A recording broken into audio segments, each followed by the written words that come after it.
The UK government has set a new target to increase the number of electric car chargers more than 10 times to 300,000 by 2030 after heavy criticism that the rollout of public infrastructure is too slow to match rapid growth in sales.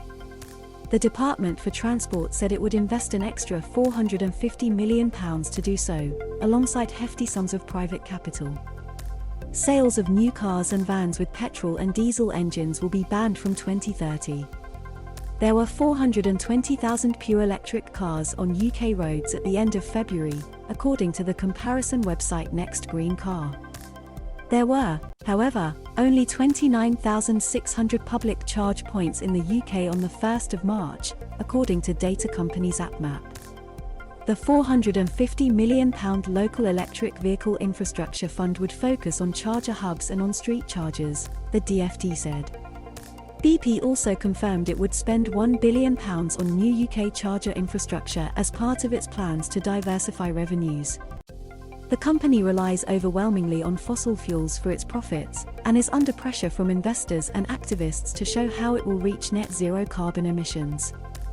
Boris Johnson linked the move to electric cars to the push to reduce dependence on foreign fossil fuel supplies.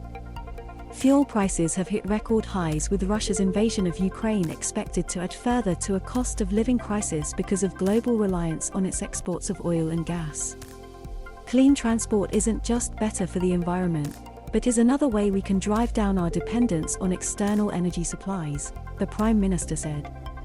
The car industry has consistently complained that the government is not doing enough to provide chargers, meaning many customers were holding back from buying battery electric cars for fear of being unable to top up.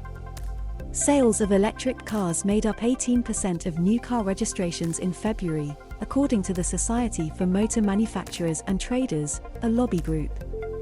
London and the southeast of England have better access to public chargers than poorer parts of the UK, although many electric car owners are likely to rely on private chargers at their homes.